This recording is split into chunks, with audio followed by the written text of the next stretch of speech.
Good evening. On cool autumn nights such as this, I often think back to a time where perhaps things felt a bit more magical. I feel sometimes we should all relive these feelings of whimsy together, even just every once in a while. So tonight, let's all enjoy a little dose of spooky nostalgia. In doing so, I'm often reminded of a poem.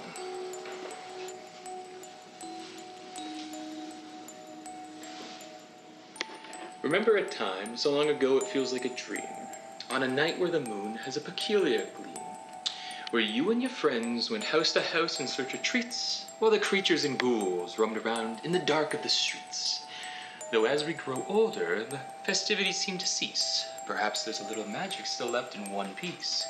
So on this night, as some may mourn the Halloween we once knew, be prepared because he has something special planned in store for you. Are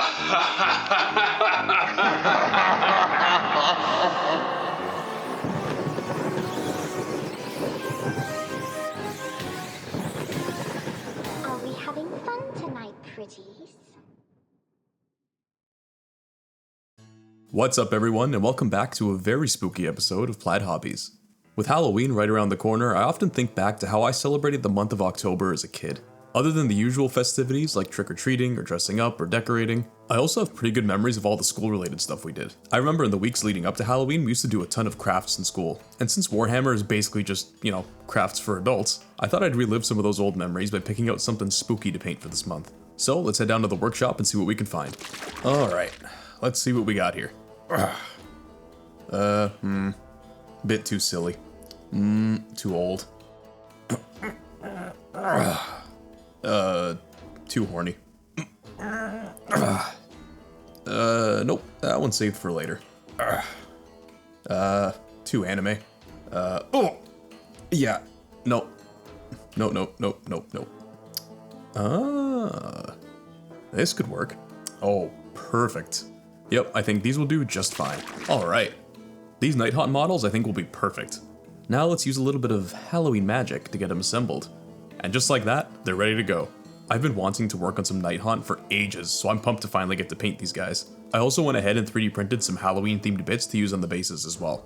These were 3D printed from Adamant Arsenal and Warzone Miniature. They both make some really cool STLs, so make sure you go check them out if you're interested. These Banshees come with pre-sculpted bases. As much as I like them, I still kinda wanna make my own custom ones. So I broke out the usual basing materials. We're gonna go for a muddy graveyard for these bases, so we'll use lots of cork for the ground and some mud paste for the texture. First thing I did was hot glue the bases down to the sheets of cork. Then once the hot glue dried, I started breaking the cork off towards the rim of the base. That way I can get the shape of the cork to match the shape of the base easily. This is much easier than measuring and cutting them to size, plus it gives you more of a natural rugged edge for the cork, if that's what you're going for. I also grabbed a bunch of sticks from my backyard to use on the bases as well. I made sure to dry them out in the oven first just to disinfect them before I glue them down. I wanted to add a fallen tree to the largest base, so I picked out a stick that had the best shape and I trimmed it down to fit nice and snug with the base. To give the surface a more random natural look, I grabbed some sprue cutters and started gouging out parts of the cork with it. This added lots of little craters and height variation, making it feel more like a natural environment and not just a flat car park. Before adding any texture paste, I wanted to glue down all of my 3D printed bits. It's really important to dry fit these things before you glue them down, just so you can make sure that you get them exactly where you want them. Once I got the placements I liked, I started gluing them down with some super glue. Cork is pretty porous, so it absorbs a lot of super glue, so I made sure to add a little bit of extra super glue to secure down the pieces, then I locked it all down with some super glue activator. I continued to test fit the different pieces, making sure the placements didn't interfere with the model. I had a lot less room to work on with the smaller bases, but I wanted to make sure they also got a dose of spooky basing bits as well. Now that those were dried, I continued on with the texture paste. The mud paste is pretty good on its own, but I think we can make it a bit better by adding some more texture to it. I have a bunch of this dried coconut husk that's mainly meant to be used in reptile enclosures. This looks perfect as dried up grass and twigs, so I threw it into the mud paste and gave it a good mix. Once I got the texture that I wanted, I started applying it all over the bases, making sure to cover as much of the cork surface as I could. The last thing I wanted to do was to sculpt some dripping wax on the candles to make them blend into the bases a bit better. I smushed in some balls of milliput to the bottoms of the candles. Then with the silicone sculpting tool, I roughly added in some texture that looked like melted, pooled up wax. I let that sit for about 24 hours and moved on to touching up the miniatures before priming.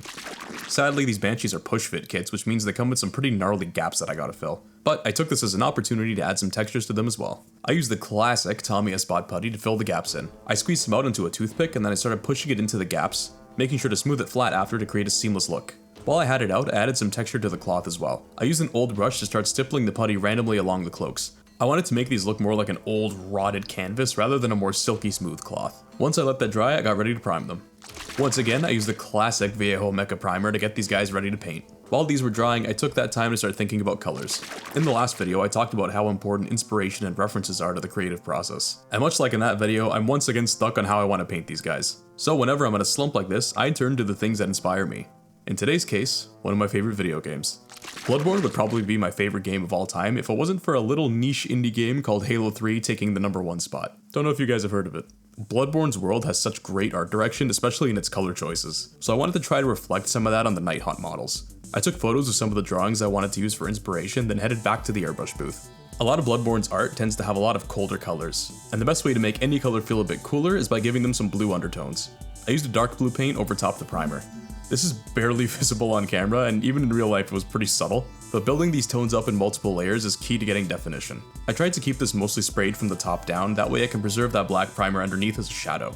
Next up was a slightly brighter dark blue. Again, I sprayed this mostly from above like the last time, but I tried to follow the natural curves of the model like on all the fabric folds. The folds would be brighter than the rest of the cloak since they're more raised. This paint was a bit brighter than the last one, so you can start to see it taking shape more now.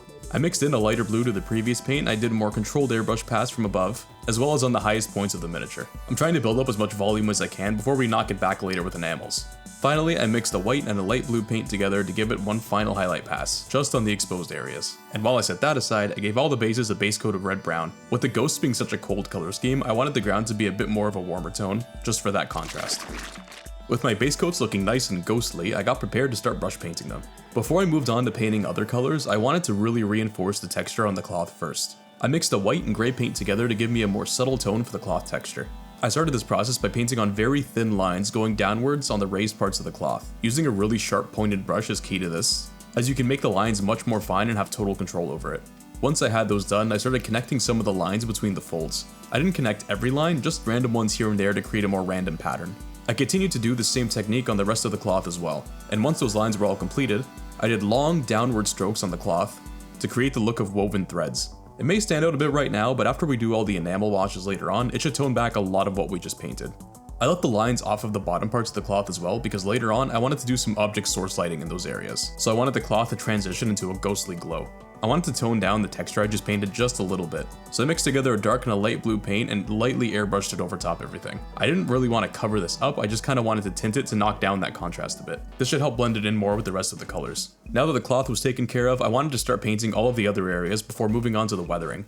I started with all the areas that I wanted painted copper. I learned recently that my favorite way to paint weathered metallics is to do true metallic metal, but paint it as if you're doing non-metallic metal. So for coppers and golds, I usually like doing a base coat of brown. I want a lot of this brown to show through on the final result, which will help add to the weathered look. Now for the layering. I started with a dark copper color and used it almost like a rough highlight. I only use this on the most exposed and raised parts of the areas that I wanted to be painted copper, leaving the brown as a kind of shadow. Now on top of that, I started doing even more highlights with a brighter copper paint. This is where the non-metallic metal techniques come in. But instead of using regular paints to give the impression of metallics, we're using actual metallic paints with different brightnesses to create that effect instead. With this brighter copper, I touched up all of the areas that the light would be hitting. With the brown undercoat and the 2 levels of copper highlights, I think this is a really great way to get really easy looking dynamic metallics while still keeping it a bit grimy and weathered. We'll grime it up a little bit more later with some washes, but for now we'll leave it as it is. Next up, I wanted to paint the vines. Normally I would start with a form of green or some sort of warm color as my undercoat, but since we're sticking to colder colors for this, I went for a blue base coat instead. I think this will help with the ghostly look. I base coated all of the vines and the hair on the ghosts with this blue. I also added the same blue to the bottom parts of the cloaks and the banshees. I did 2 thin coats of this to make sure we got good coverage. For the midtones, I used a brighter turquoise color. I grabbed my thin detail brush and I roughly applied the paint over the top areas of the vines and leaves. I think this will pair nicely with the undercoat that we just did since it has a similar colder tone. With that same paint, I used my large dry brush and began applying it to the hair of the ghosts. There's so many edges on the hair that the dry brush made it all pop out instantly. I'm loving how this is looking so far. The cloaks and the banshees got the same dry brush treatment as the ghosts on Lady Ollander did. And just for that added bit of detail, I used the thinnest detail brush that I had, and with the same paint, began painting on some dots and smaller lines just to the tops of the clothing folds. And then for my final green tone on the vines, I mixed the previous blue paint I used with Pro Acryl's Bright Green. Fun fact, this green was a collab with the one and only Rogue Hobbies. So thank you Louise for making the perfect shade of green. I started to sparingly apply it to the tops of all the greenery. For the larger, flatter areas, I stippled it on more sporadically, just to make it a bit more visually interesting. After that, I once again used the same mixture to do a final highlight dry brush on the hair of the ghosts. Finally, I used some of it to stipple the highlights on the cloth of the banshees. Now that those are done, let's quickly paint up the roses. I started with a colder reddish purple tone for the base coat of the roses. I didn't worry too much about perfect coverage since any blue showing underneath would just add to the cold tones. For the highlights, I used the brightest red acrylic that I have just for some contrast to all the cold tones. I sprayed everything down with a semi-gloss varnish and got the enamels prepared.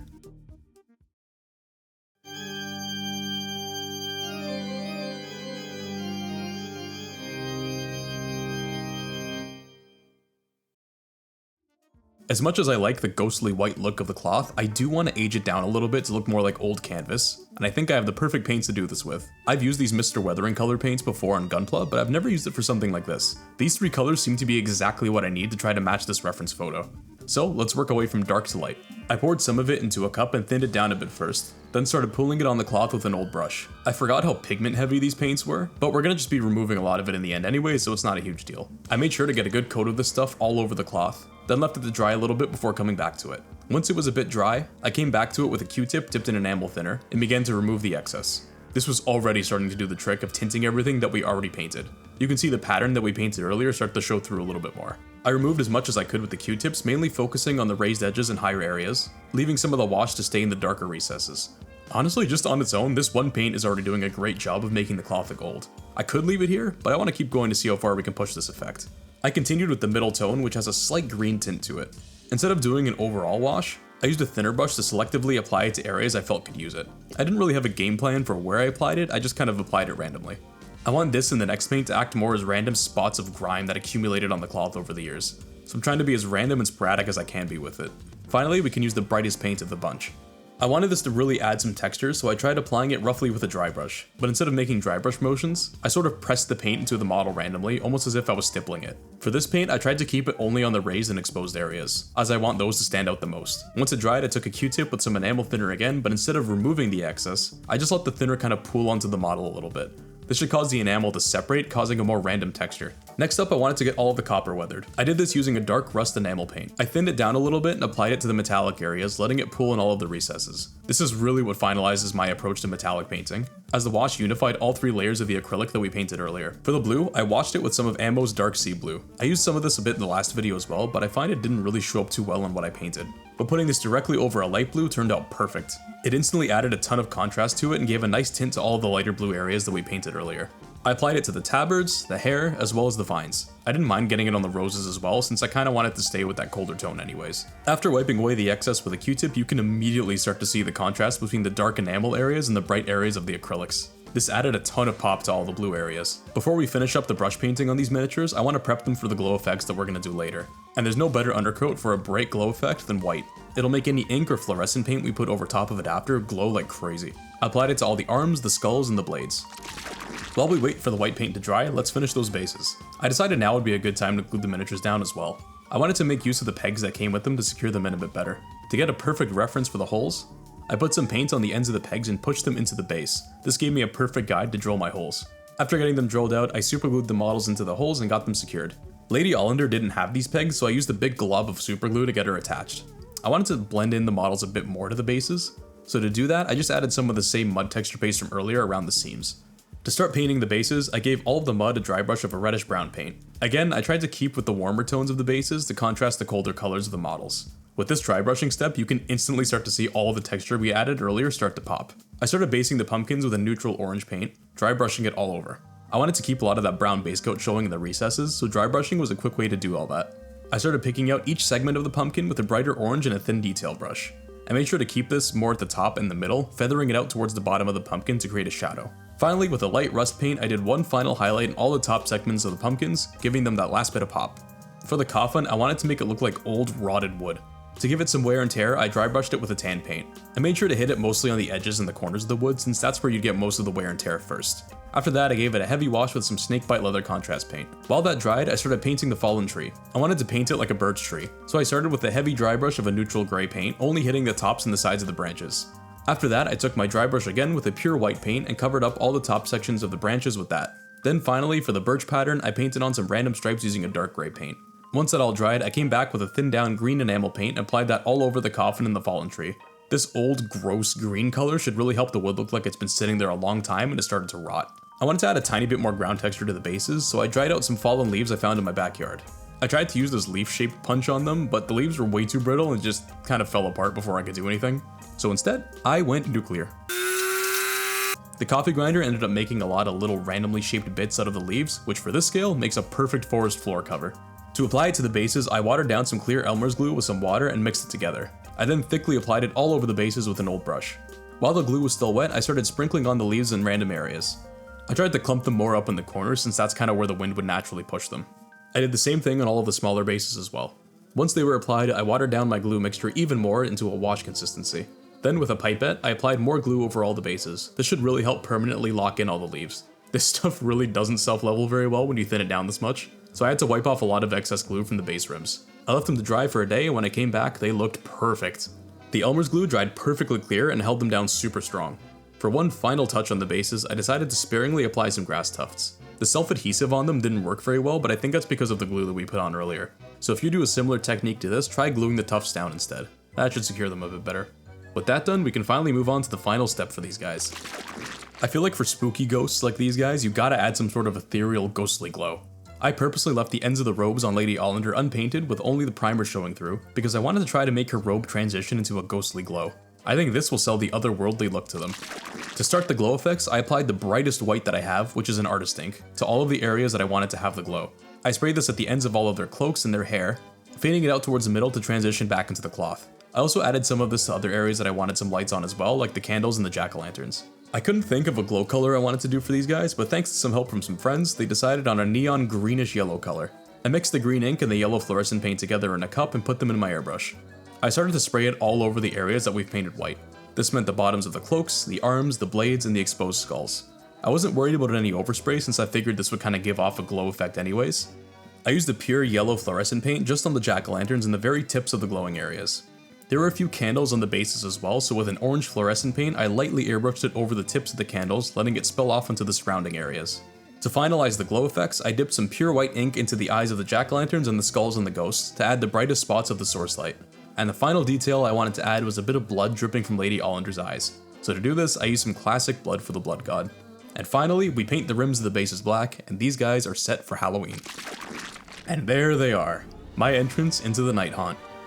I'm still unsure if I want this to be an army that I actually want to play, or if I just kind of want to collect some of the cooler models from it.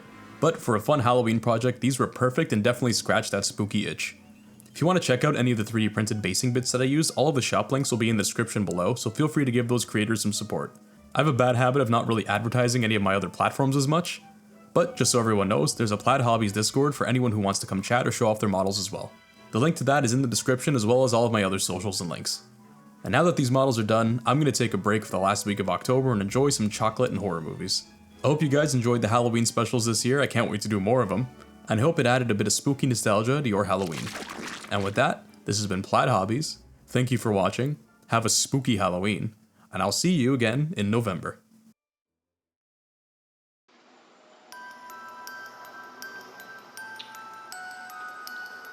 And now, folks, we thank you for joining us tonight. We hope your evening was filled with spooky entertainment, and that you happily sleep through the night and join us again tomorrow. Good night, and happy Halloween.